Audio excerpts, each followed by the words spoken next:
Halo guys, assalamualaikum warahmatullahi wabarakatuh. Terima kasih yang udah seriusan channel Sama Official ya. Semoga kalian selalu sehat, berkah untuk kita semuanya. Gimana kabar kalian sehat? Alhamdulillahirobbilalamin. Kasih warahmatullahi wabarakatuh. Kasih doakan yang lagi sehat walafiat. Kan teman kasih yang berjuang di rumah majikan tentunya diberikan kekuatan sampai finish. Teman kasih yang bahagia juga tentunya jangan lupa bersyukur. Ya ampun, kalian lagi pada ngapain cuy? Apa udah selesai kerja? Kayak Sam baru selesai kerja alhamdulillah sekarang jam 9 malam. Kalian sudah pulang libur? Kalian tadi libur kemana? Apakah makan enak? Apakah habis dari salon? Masya Allah. Aduh, di Indonesia lagi banyak ya cuy ya musibah ya cuy ya, bencana alam. Semoga kita selalu dalam keadaan sehat walafiat, keluarga kita juga dilindungi dari segala macam bala dan mara bahaya ya cuy ya. Kayak Sam hari ini akan bercerita kepada kalian tentang kasus kebakaran yang di Glodok Plaza ya cuy ya. Ini ada kaitannya dengan pekerja migran Hong Kong ya cuy ya, di mana salah satu korbannya ini adalah anak dari pekerja migran Hong Kong ya cuy ya, Ibu Ima. Sekarang beliau ada di Kendal ya, sedang apa namanya, menjemput, anaknya dan sudah dikebumikan ya, kabar terbarunya. Nah, kalau misalkan kalian nggak tahu nih bagaimana sih kronologinya kebakaran di Glodok Plaza ya, Jakarta Barat, Kaisang akan menceritakan sedikit supaya kalian nggak kepo-kepo amat gitu ya cuy ya. Karena di sini juga bisa diambil pembelajarannya ya, kisah baiknya, harunya ya kan, dan semoga kita menjadi orang yang selalu bersyukur. Oke, ayo kita bahas. Ini kebakaran di Glodok Plaza ya cuy ya. Nah, ini tuh benar-benar kebakaran yang benar-benar eh ekstrim ya cuy ya. Di mana terjadinya ini kan tanggal 15 Januari ya, di hari Rabu. Ini dimulai jam 9 malam. Titik api dimulai dari lantai 7 cuy. Di mana lantai 7 itu diskotik ya, di situ, karaokean, nah di situ. Nah di situ tempat-tempat diskotik dan karaoke tersebut ini menggunakan bahan peredam suara ya cuy ya. Yang di mana kalau misalkan kena api sedikit aja langsung nyebar, pras gitu cuy. Karena kan, biasanya karaoke itu kan kalau jerit-jerit tuh biar nggak berisik gitu ya cuy ya. Nah, bahan glass wall ya, ini kan bahannya bahan glass wall ya. Ini tuh mudah terbakar banget cuy. Kan ya korbannya ini sangat memprihatinkan ya cuy ya, karena semuanya hangus terbakar dan bahkan ada yang sudah, apa namanya, menjadi debu. Bahkan ada juga korban yang tergantung ya cuy ya, ini dikarenakan, apa namanya, dia, apa namanya, jatuh ya cuy ya dari lantai 9 karena kan atapnya kan sudah roboh ya cuy ya. Dan dia itu pada nyangkul gitu cuy jenazahnya.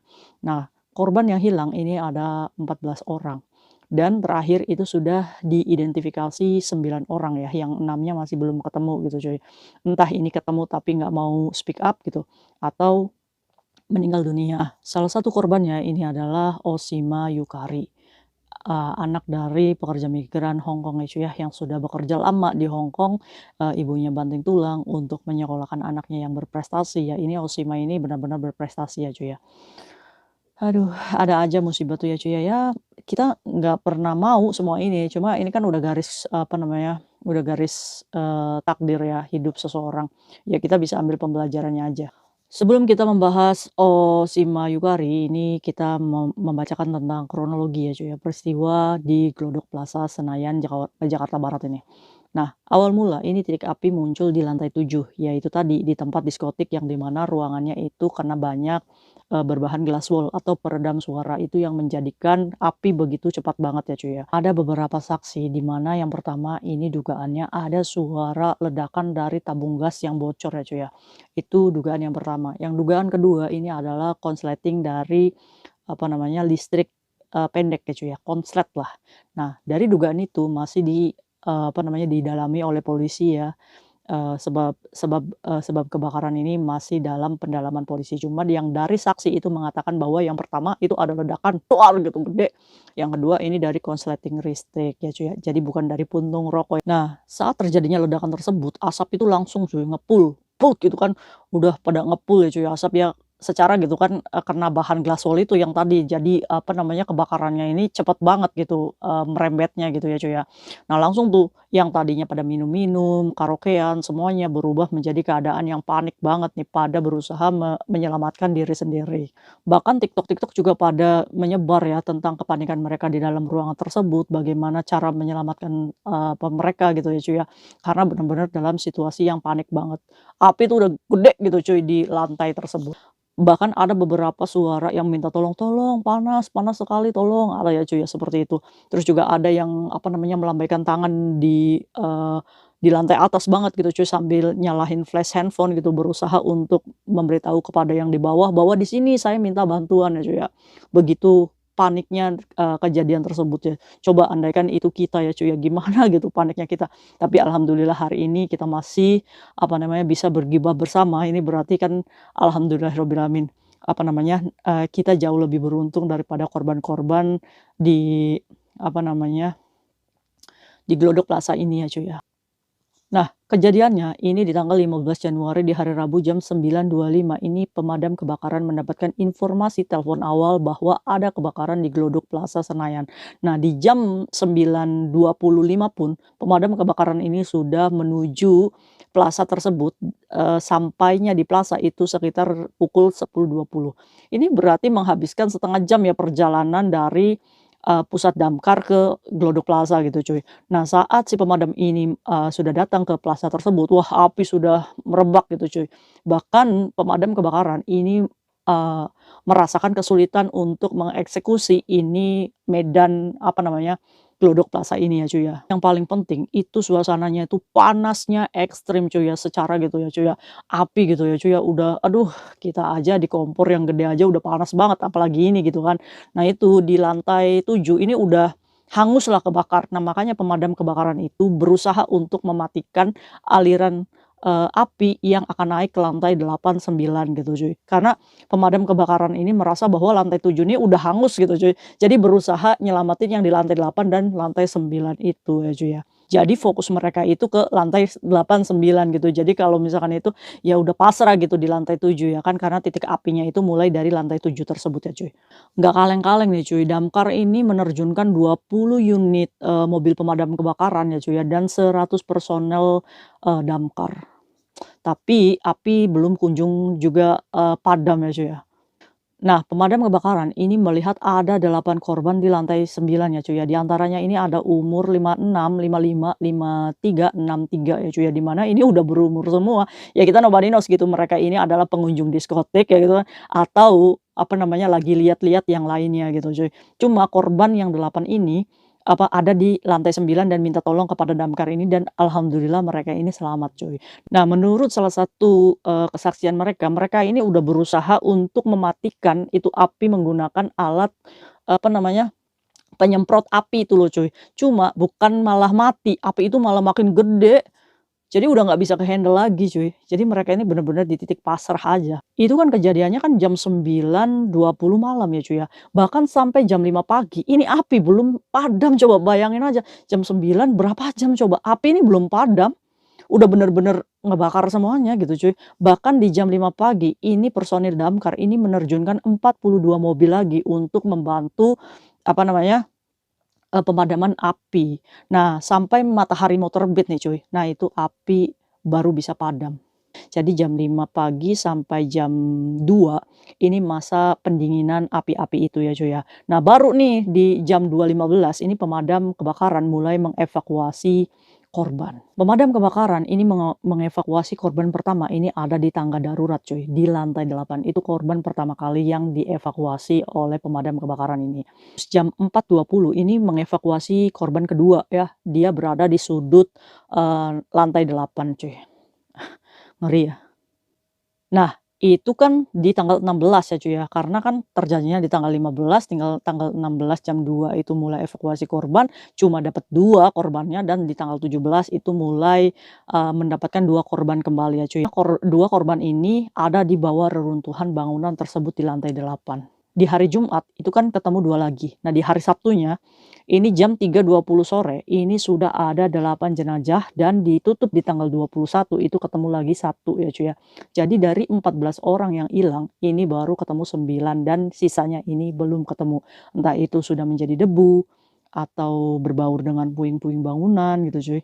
Atau mereka memang selamat ya cuy ya, cuma nggak koar-koar gitu kan ya, karena kita tahu sendiri kan kalau datang ke diskotik kan kadang kan, ada yang jujur, ada yang enggak gitu ya cuy ya, nobody knows. Menurut kalian ini yang hilang ini udah bercampur dengan, apa namanya, puing-puing bangunan atau masih hidup menurut kalian? Ya kita sih pengennya masih hidup ya cuy ya. Korban ini dilarikan ke Polri Kramat Jati ya cuy untuk uji forensik. Sayangnya karena jenazah mereka ini, apa namanya, susah identifikasi karena hangus ya cuy ya, dan bahkan ada yang sudah menjadi debu, makanya korban yang dinyatakan hilang keluarganya ini supaya untuk, menyodorkan uji DNA ya.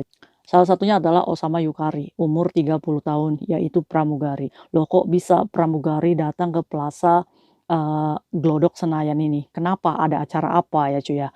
Ayo kita bahas kenapa sih, apa namanya, korban ini kebanyakan pramugari ya cuy ya, salah satunya adalah putri dari teman kita, pahlawan devisa Hong Kong ya cuy ya.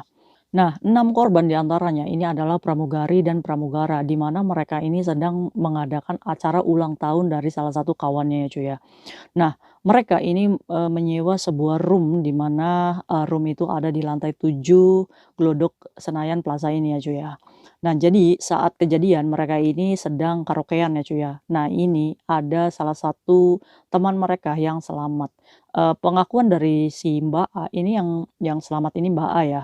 Nah, jadi si Mbak A ini memesan buah potong ya cuy ya, yang disediakan di menu karaoke tersebut. Cuma, menunggu beberapa menit ini buah yang Mbak A pesan ini tidak kunjung datang. Akhirnya ya biasalah kayak kita nggak sabaran gitu kan, akhirnya dia keluar dari room karaoke tersebut, berusaha untuk mencari waiters ya, untuk bertanya, "Eh, pesanan saya kok nggak datang-datang?" Gitu cuy. Saat keluar dari room karaoke tersebut, si Mbak A ini, melihat ada api yang udah begitu besar, cuma si Mbak A ini bingung, kok kenapa nggak ada alarm kebakaran yang berbunyi ya cuy ya. Saat dia ini panik ya cuy ya, saat dia keluar dari room karaoke, dia ngelihat di situ api sudah gede banget, akhirnya dia kembali lagi ke ruangan mematikan musik yang lagi teman-temannya ini nyanyi. Terus si Mbak A ini ngomong, "Eh, di luar itu ada api gede banget, ayo kita selamatin diri." Nah, si Mbak A ini udah, apa namanya, mengatakan kepada teman-temannya, ayo kita kabur, gimana caranya kita menyelamatkan sendiri ya cuy ya." Kalian bisa bayangin gimana suasana panik di saat itu. Terus teman-temannya termasuk Osima ini, apa namanya, panik ya cuy ya. Nah, salahnya mereka ini berpikir, bangunan yang masih belum kebakar ini kan di bagian atas ya cuy ya. Nah, si Mbak A ini berusaha untuk menerjang api untuk menyelamatkan diri. Saat si Mbak A ini, "Ayo kita ke sini aja," tapi teman-temannya itu memilih untuk, apa namanya, menyelamatkan diri dengan, berlari ke toilet cuy. Karena mereka itu berpikir kalau di toilet itu kan mungkin banyak air ya cuy ya, bisa menyelamatkan diri. Ternyata si Mbak A ini sudah woro-woro ke teman-temannya, "Jangan ke situ, nanti kita malah kejebak," gitu. Cuma nggak didengerin gitu sama temennya. Jadi Mbak A ini melepaskan temannya yang, apa namanya, memilih untuk ngumpet di toilet ya, nyelamatin diri gitu. Si Mbak A ini dengan ilmu yang dipelajari di perusahaannya ya, salah satunya adalah berusaha menyelamatkan saat terjadinya kebakaran seperti ini. Ilmu yang sedikit ini Mbak A ini terapkan ya cuy ya, di mana salah satunya dia berjalan jongkok untuk melewati api yang besar tersebut ya cuy ya. Saat dia sudah menemukan tangga darurat, nah dia itu untuk menuju ke bawahnya dia ini berguling ya cuy ya.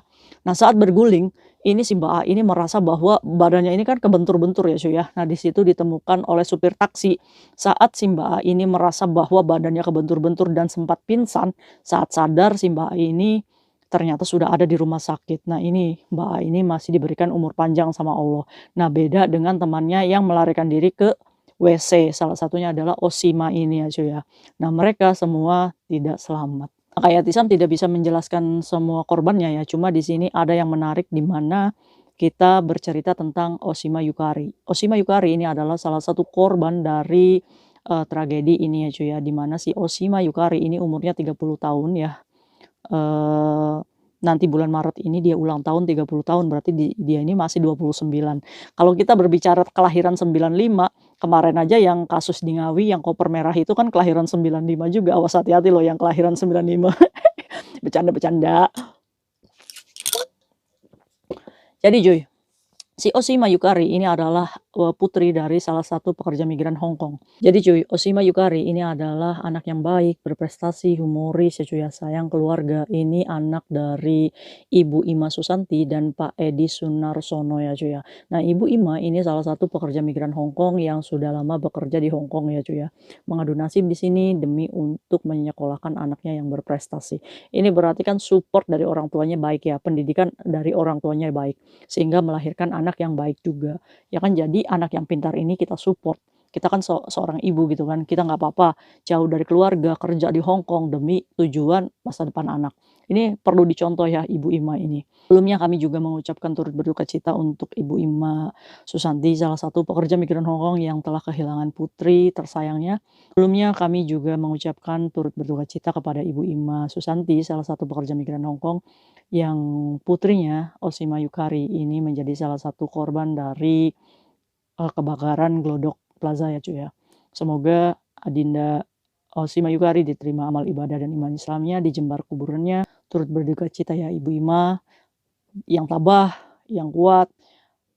Insya Allah, apa namanya, takdir Allah itu semuanya baik. Terima kasih sudah memberikan motivasi kepada ibu-ibu yang lainnya untuk berjuang, mensupport anaknya di Indonesia supaya belajar dengan giat, berprestasi seperti Oshima Yukari ini, bisa menjadikan contoh teladan untuk kami. Tapi, lagi-lagi, semua ini kan sudah ada takdir masing-masing dan semoga dari kejadian ini, musibah ini, semoga Allah gantikan dengan, apa namanya, kebahagiaan lahir batin. Coba cuy, turut berduka cita dulu tuh kepada Ibu Ima, kira-kira Ibu Ima ini teman kalian bukan? Nah kita berbicara Ibu Ima ya cuy ya. Ibu Ima ini diwawancarai oleh salah satu TV ya, TV One, di mana beliau ini bekerja di Hong Kong dari tahun 2006. Dari 2006, ya dia ini meninggalkan Oshima ini waktu masih SD ya cuy ya. Nah Ibu Ima ini posisinya dengan Pak Edi ini sudah bercerai, tapi mereka masih dalam komunikasi yang baik. Demi anak ya cuy ya, makanya terlahir anak yang berpendidikan seperti ini. Karena, walaupun bercerai, ini si Ibu Ima dengan Pak Edi ini menjalin silaturahim yang baik. Termasuk ibu sambungnya si Oshima ini juga istrinya si Pak Edi, ini juga sayang sekali dengan anak-anak sambungnya ya cuy ya. Terbukti saat Oshima ini, apa namanya, hilang ya kemarin, ini Pak Edi sama ibu sambungnya segera langsung ke Jakarta untuk, menyerahkan DNA-nya mereka ya cuy ya. Si Ibu Ima ini terakhir ketemu sama Oshima ini di tahun 2017 saat beliau ini cuti. Kemudian beliau ini kembali lagi ke Hong Kong dan belum kembali sampai tahun ini. Tahun ini pulang ke Indonesia untuk mengambil peti mati si, Oshima ini ya cuy ya. Sedih sih memang, tapi ya kita harus tegar, ini adalah kembali lagi kepada qada dan qadar Allah ya. Rasa bahwa anaknya ini sangat berprestasi, baik, pintar ya cuy ya, dan humoris, pokoknya penyayang keluarga deh. Nah Ibu Ima ini bekerja di Hong Kong ini untuk mensupport pendidikan anaknya sampai anaknya ini meraih cita-citanya sebagai pramugari ya cuy ya. Nah, Ibu Ima ini nggak pulang-pulang ini terhalang karena Covid ya cuy ya, di mana anaknya juga udah gede-gede gitu kan. Jadi, hanya terpantau lewat telepon. Nah komunikasi mereka ini sangat lancar sekali, bahkan komunikasi terakhir ini mengatakan kepada Ibu Ima bahwa si Oshima ini kan akan ulang tahun ya, di bulan Maret. Nah permintaan si anaknya ini pengen beli kipas angin 40 piece untuk dibagikan ke tetangga-tetangganya. "Bu, saya nanti ulang tahun pengen beli kipas angin 40 untuk dibagiin ke tetangga aja Bu, sama pengen nyembelih kambing," katanya. "Dimasak terus dibagi-bagiin ke tetangga." Nah itu adalah pesan terakhir yang diterima oleh Ibu Ima, eee, pada tanggal 12 kemarin ya cuy ya. Belum terjadinya peristiwa ini. Ini kan peristiwa ini kan terjadi di tanggal 15 ya. Sedih ya, maksudnya pengen beliin kipas gitu kan untuk tetangga-tetangga, kayak ada maksud dan tujuan nggak sih, dianya kan kepanasan ya cuy ya, maksudnya kebakar kayak gitu, ya wallahu alam lah. Ini kan adalah, apa namanya, amanah ya, dan alhamdulillahnya Ibu Iman ini sudah melaksanakan potong kambing dan sudah membelikan 40 kipas untuk tetangga-tetangganya. Bahkan, Ibu Ima ini belum ulang tahunnya si Oshima ini sudah membelikan 40 kipas ya. "Mbak, Ibu udah belikan nih." "Oh terima kasih Bu." Terus si Mbak Oshima ini di tanggal 12 dia gajian nih, terus dia bilang lagi sama ibunya, "Bu, Mbak udah gajian nih, Ibu mau nggak uangnya?" Karena merasa bahwa ibunya ini mensupport anak itu untuk masa depannya si anak, jadi ibunya ini nggak terlalu pengen gajinya si anak gitu cuy. Jadi, "Ya udah Mbak, kamu punya masa depan, gajinya dipegang sendiri, handle sendiri," gitu ya cuy ya. Ini bagus nih ya contoh ya. Jadi, seorang tua tuh tidak harus, duit terus kan. Ini bagus nih, perlu dicontoh nih Ibu Ima ya. Terima kasih atas inspirasinya untuk teman-teman kita supaya lebih semangat lagi menjadi ibu yang mensupport anaknya, dalam meraih pendidikan ya cuy ya. Amin. Semoga anak-anaknya pada sukses kayak Mbak Osima ya. Bukan hanya itu, si Mbak Osima juga banyak prestasinya nih, jadi model ya cuy ya, terus apa namanya, udah punya mobil sendiri ya, terus, dia juga tinggal di Jakarta itu bersama sepupunya ya. Terus saat ini ibunya, Ibu Ima ini diizinkan cuti oleh majikannya, majikannya juga di Hong Kong super baik ya cuy ya. Dia juga menyatakan bahwa, majikan di Hong Kong ini sangat-sangat baik, bahkan biaya tiket pesawat sebelum finish kontrak ini juga ditanggung semuanya oleh majikannya. Nah, kabar terbarunya kemarin itu Ibu Ima saat melakukan penerbangan menggunakan Cathay Pacific, ternyata beliau ketinggalan pesawat ya cuy ya. Tapi, karena untuk, semangat untuk menjemput, putrinya ya di Rumah Sakit Polri, ini dia membeli tiket baru lagi supaya untuk bisa terbang, pada hari itu juga ya, cuy, ya. Dan alhamdulillahnya semuanya tepat waktu, Ibu Ima ini sudah berada di Polri ya, untuk mengambil jenazah si Osima ini. Nah, pada saat itu si Polri ini memberikan apa namanya, legalitas ya, surat kematiannya baru disusul peti mati itu keluar. Ya, tidak terbendung ya, cuy, ya, ibu mana yang tidak terluka, ibu mana yang tidak sedih saat kepulangannya malah justru, apa namanya, menerima anaknya dalam peti mati. Tapi kembali lagi, ini adalah sudah takdir Allah. Kita hanya bisa mendoakan dan kita bisa mengambil pembelajarannya dan motivasinya ya cuy ya, sebagai seorang ibu, jangan kita lupakan anak. Doa ibu, ini akan kesuksesan anak ya cuy ya. Nah, buat kalian para ibu-ibu ya, di mana, apa namanya, ini Ibu Ima kan, statusnya kan janda ya, sudah bercerai, tapi dia tidak gentar gitu, dia tidak menyerah untuk menyekolahkan anak sesuai cita-citanya. Ini berarti sosok ibu yang sudah berhasil untuk mendidik anaknya sampai anaknya sukses. Menurut KSM ini anaknya sudah sukses ya cuy ya. Kalau misalkan Allah mengambil harta titipannya dengan cara seperti ini, ya kita harus ikhlas. Nah, kelihatan sekali dari muka Ibu Ima, ini benar-benar ikhlas ya cuy ya, menerima ujian ini. Ini patut dicontoh nih. Sekali lagi Khayatisam mewakili Gen 123 turut berduka cita sedalam-dalamnya untuk keluarga besar Ibu Ima Susanti, salah satu pekerja migran, Hong Kong yang anaknya berpulang dalam tragedi kebakaran Glodok Plaza.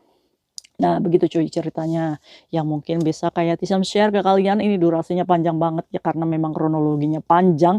Nah, kira-kira kalian bisa memetik kisah apa sih dari ini ya cuy ya, dan tetaplah menjadi orang yang bersyukur. Alhamdulillahirobbilalamin. Jadi buat kalian yang masih patah-patah hati, patah semangat ya, contoh nih Ibu Ima nih, begitu tegar menghadapi semua ujian ini, ya kan? Semoga kalian menjadi ibu yang berhasil juga. Semangat cuy, walaupun status kita janda, Masya Allah. Tidak ada yang salah dengan status kita, kembali lagi kepada niat, apa sih tujuan kita. Kalau misalkan kita pengen anak kita sukses, support, kasih pendidikan. Kayak Ibu Ima ini kan, menyekolahkan si Mbak Osima ini Mbak Osima ini sekolah di Yogyakarta P3 Nusantara. Ini kan nggak sedikit, nggak murah sekolah pramugari ya nggak cuy. Jadi buat kalian sebagai seorang tua, jangan pelit untuk pendidikan anak ya. Oke, mungkin itu sharing Kesem hari ini. Semoga, apa namanya, menginformasikan kepada kalian yang kepo. Ya, see you next video. Bye-bye. Assalamualaikum warahmatullahi wabarakatuh. Yampuy.